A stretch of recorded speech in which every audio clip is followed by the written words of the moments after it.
தோழமை உறவுகளுக்கு வணக்கம். தாவேகாவோட விசிகா இனிமே இணைஞ்சே பயணிக்கும். தாவேகா கூட விசிகா கூட்டணி வச்சாச்சு, இனிமே ரெண்டு பேரும் கை கோர்த்து ஒன்னா சேர்ந்து பயணிக்க போறோம் அப்படின்னு சொல்லிட்டு விடுதலை சிறுத்தைகளின் கட்சி தலைவர் தொல் திருமாவளவன் அதிகாரப்பூர்வமா அறிவிச்சிருக்காரு.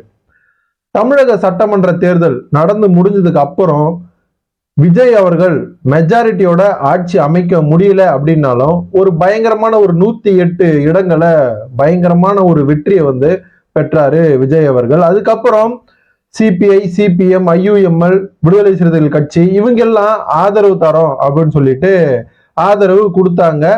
அதனால விஜய் அவர்கள் அதிகாரப்பூர்வமா ஒரு பெரும்பான்மையோட ஆட்சியை அமைச்சாரு. காங்கிரஸ் கூட்டணி நாங்க வரோம் அப்படின்னு சொல்லிட்டு கூட்டணியில சேர்ந்துட்டாங்க. ஆனா விசிகாவும் இடதுசாரிகள் கட்சியும் நாங்க வெளியே இருந்து ஆதரவு தரோம் அப்படின்னு சொல்லிட்டு இருந்தாங்க. ஏன்னா விஜய் அவர்களுடைய அரசியல் வாழ்க்கை, அரசியல் பயணம் புதியது. இதை எப்படி இவர் எடுத்துட்டு போறாரு அப்படின்னு சொல்லிட்டு ஒரு சந்தேகத்தின் பேர்லயே இவங்க ரெண்டு பேருமே வெளியே இருந்து நாங்க ஆதரவு தரோம் அப்படின்னு சொல்லிட்டு அறிவிச்சாங்க. ஆனா திமுகவுக்கும் ஒரு பக்கம் சப்போர்ட் பண்ற மாதிரியும், விஜய் அவர்களுக்கு ஒரு பக்கம் இடைஞ்சல் கொடுக்கிற மாதிரியும் விடுதலை சிறுத்தைகள் கட்சியும் சிபிஎம், சிபிஐயும் நடந்துட்டு வந்தாங்க. இப்போ வரைக்கும் அப்படிதான் இருந்தாங்க. ஆனா இதுல விடுதலை சிறுத்தைகள் கட்சியோட அமைச்சரா இருக்கக்கூடிய, சமூக நீதி அமைச்சரா இருக்கக்கூடிய வன்னியரசு அவர்கள் தாவேகாவுக்கு சப்போர்ட்டா பேசிட்டாரு. ஏன்னா அமைச்சர் பதவியில இருக்காரு அவரு, அதனால சப்போர்ட் பண்ணி தான் ஆகணும். இதனால திருமாவளவன் அவர்கள் ஒரு யோசிக்கிறாரு. ஒரு பக்கம் ஆளூர் ஷானவாஸ் விடுதலை சிறுத்தைகளுடைய முதன்மை செயலாளராக இருந்தாலும் அவரு டிஎம்கேக்கு தான் சப்போர்ட் பண்ணி பேசுறாரு. இன்னொரு பக்கம் வன்னியரசு அவர்கள் கூட்டணி தர்மம், நம்ம வெளியிருந்த ஆதரவு தெரிவிச்சாலும் அவருக்கு அமைச்சர் பதவி கொடுத்திருக்காங்க, அதனால அவர் சரியா செயல்பட்டு வராரு. அது நம்ம கட்சி தொண்டர்களே எதிர்பார்த்த ஒண்ணு அப்படின்னு யோசனை பண்ணதுனால அவர் முதல்ல இடையூறா இருந்தாரு. ஒரு கருத்து ஒன்று சொல்றது, நாளைக்கு ஒரு கருத்து ஒன்று சொல்றது, நேத்து ஒரு கருத்து ஒன்று சொல்றது, அப்படி மாறி மாறி பேசிக்கிட்டு வந்தாரு. என்னடா திருமாவளவனா இப்படி பேசுறாரு அப்படிங்கிற மாதிரி மக்கள் எல்லாருக்குமே ஒரு சந்தேகம் வந்துச்சு.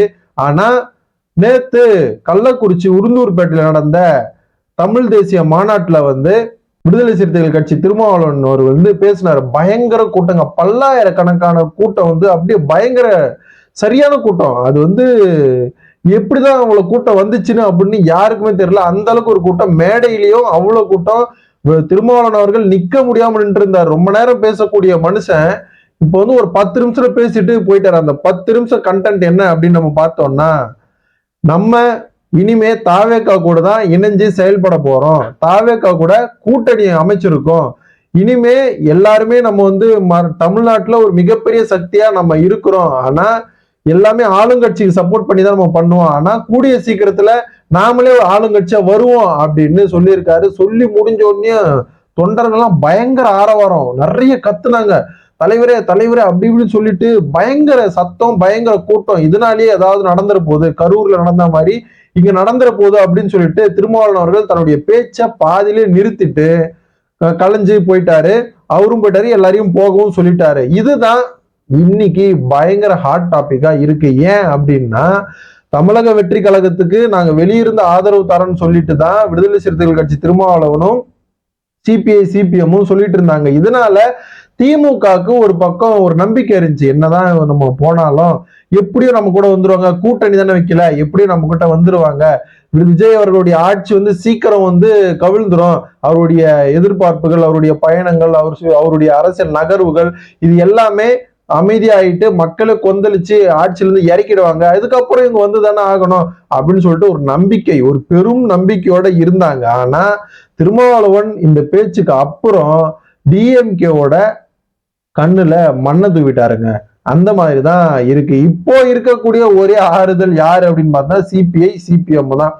அவங்களும் விஜய் அவர்களுடைய, முதலமைச்சர் விஜய் அவர்களுடைய செயல்பாட்டினால ஈர்க்கப்படுவாங்க. ஈர்க்கப்பட்டு அவங்களும் தானாவே நாங்க கூட்டணிக்கு வரோம் அப்படின்னு சொல்லிட்டு அறிவிப்பாங்க. அந்த அறிவிப்பு கூடிய விரைவில் நடக்கும் அப்படின்னு சொல்லிட்டு அரசியல் விமர்சகர்கள் சொல்லிக்கிட்டு வராங்க. அதே போல சட்டப்பேரவையில இன்னைக்கு காரசாரமான விவாதம்.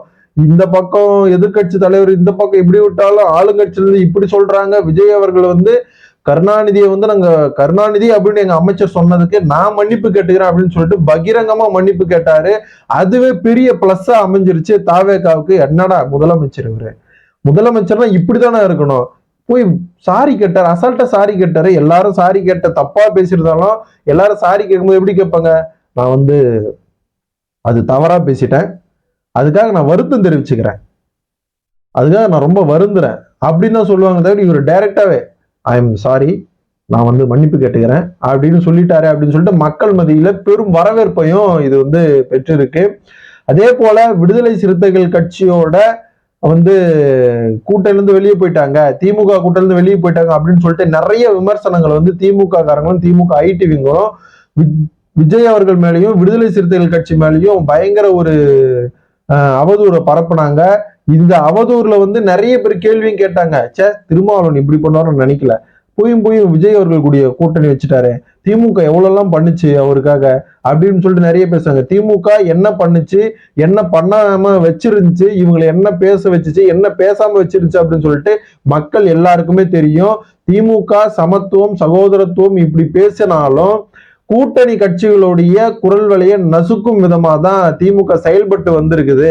அதே போல அவங்களுடைய சுதந்திரமான கருத்துரிமை வந்து பேசப்பட்டு வரல அப்படின்னு சொல்லிட்டு நிறைய அரசியல் கட்சி தலைவர்கள் அங்கிருந்து வெளியே வந்ததுக்கு அப்புறம் சொல்லிட்டாங்க. இன்க்ளூடிங் தமிழக வாழ்வுரிமை கட்சி தலைவர் வேல்முருகன் அவர்களும் சொல்லியிருக்காரு. அது எல்லாருக்குமே தெரியும். அவங்களோட இப்ப இருக்கக்கூடிய திமுக இருந்து வெளியே வந்துட்டு அப்புறம் அவங்களோட செயல்பாடுகள் எப்படி இருக்கு, திமுக இருந்ததுக்கு முன்னாடி செயல்பாடு எப்படி இருக்கு அப்படின்னு சொல்லிட்டு நம்ம பார்த்தோம்னா ரெண்டுத்துக்கும் டிஃபரெண்ட் பண்ணி பார்த்தோம்னா கிளியரா நமக்கு புரிஞ்சிடும் திமுக கூட்டணி கட்சிகளை எந்த மாதிரி டீல் பண்ணிட்டு இருந்துச்சு அப்படின்னு சொல்லிட்டு எல்லாருக்குமே தெரிஞ்சிட்டு போச்சு. இப்போ விஜய் அவர்கள் கூட நாங்க கூட்டணி வச்சுட்டோம், அதிகாரப்பூர்வமா அறிவிச்சிட்டாரு, தலைவரே அறிவிச்சிட்டாரு. இனிமே விடுதலை சிறுத்தைகளுடைய ஆட்டம் எப்படி இருக்கும் அப்படின்னு நம்ம பார்த்தா வெறித்தனமா இருக்க போகுது அப்படின்னு சொல்லிட்டு தான் அரசியல் விமர்சகர்கள் சொல்லிட்டு வராங்க. ஏன்னா சமூக நீதித்துறை அமைச்சரா வன்னியரசு அவர்கள் பதவியேற்றதுல இருந்து நிறைய ஆய்வுகளை நடத்திட்டு வராரு, நிறைய கேள்விகளை கேட்டுட்டு வர்றாரு, கேள்வி கணைகளால எதிர்கட்சியை வந்து தொலைச்சுக்கிட்டு வராரு. ஓ, உதயநிதி அப்படி சொன்னாரா, சரி ஓகே அப்படின்னு சொல்லிட்டு அசால்ட்ட லெப்ட் ஹேண்ட்ல டீல் பண்ணிட்டு போறாரு வன்னியரசு அவர்கள். பயங்கர ஒரு தேர்ந்தெடுத்த அரசியல்வாதிகளுக்கான மிக முக்கிய பக்குவம் வந்து வன்னியரசு அவர்களுக்கு இருக்கு. எவ்வளவு வருஷமா நம்ம அரசியல் இருந்திருப்பாரு, எவ்வளவு இடையூறுகளை பார்த்திருப்பாரு, எவ்வளவு கைதுகளை பார்த்திருப்பாரு, எவ்வளவு போராட்டங்களை பார்த்திருப்பாரு. அதெல்லாம் ஒரு எல்லாத்துக்கும் ஒரு பலன் அடிக்கும் விதமா விஜய் அவர்கள் இந்த அமைச்சர் பதவி வந்து கொடுத்துருது வந்து விடுதலை சிறுத்தைகள் மத்தியிலும் பொதுமக்கள் மத்தியிலும் ஒரு பெரும் வரவேற்பை பெற்றுச்சு. அதை உணர்ந்துதான் திருமாவளவன் அவர்கள் இனிமே நாம் வந்து முட்டுக்கட்டை போட்டா சரியா இருக்காது, எல்லாருமே கரெக்டான பாதையில் தான் போறாங்க, தாவேகாவும் கரெக்டான ஒரு அரசியல தான் எடுத்திருக்கு, இனிமே இப்படியே தாவேகா போச்சுன்னா அதிமுகவும் இருக்காது, அதிமுக ஏற்கனவே மட்டையாக்கி மயானம் பண்ணிட்டாங்க, திமுகவை அடுத்தது மட்டையாக்கி மயானம் பண்ண போறாங்க. அடுத்தடுத்து ஒவ்வொரு கட்சி வந்தாலும் அவங்களை எப்படியாவது காலி பண்றதுலதான் தாவேகா இருக்கு. ஏன்னா அந்த அளவுக்கு செயல்பாடுகள் தீவிரமா செயல்பட்டு வருது. எவ்வளவு அவதூறுகளை பேசினாலும் அவதூறுகளை பரப்பினாலும் எல்லாருமே நாங்க இப்பதான் வந்திருக்கோம், நாங்க கத்துக்கிறோம், நீங்க சொல்லி கொடுங்க நாங்க கத்துக்கிறோம் அப்படின்ற மாதிரி வந்துட்டாங்க. அதுக்கேத்த மாதிரி அரசியல் ரீதியா ஆரோக்கியமான விமர்சனங்கள் மூலமாகவும் இவங்களை வந்து திணறடிச்சுட்டு வராங்க அப்படின்னு சொல்லிட்டு அரசியல் விமர்சகர்கள் வந்து பேசிக்கிட்டு வராங்க. பொதுமக்களும் சட்டப்பேரவை பார்த்ததுல இருந்து என்னடா இவங்க தாவேகா சின்ன பசங்க அப்படின்னு பார்த்தா தெரிக்க வர்றாங்களா அப்படின்ற மாதிரி தான் இருக்கு. திருமாவளவனுடைய இந்த முடிவு எந்த அளவுக்கு பவர்ஃபுல்லாகவும் பிளஸ்ஸா இருக்க போகுது அப்படின்னு சொல்லிட்டு நம்ம பொறுத்துதான் பார்க்கணும். இன்னும் மேலும் மேலும் அதிமுகவுல இருந்து யார் யாரு வந்து திமுகவுக்கு போறாங்க, திமுகல இருந்து யார் யாரு வந்து தாவேகாவுக்கு வர போறாங்க, சிபிஐ சிபிஎம் கூட்டணியை விரைவில் அறிவிக்குமா அப்படின்னு சொல்லிட்டு நம்ம பொறுத்துதான் பார்க்கணும்.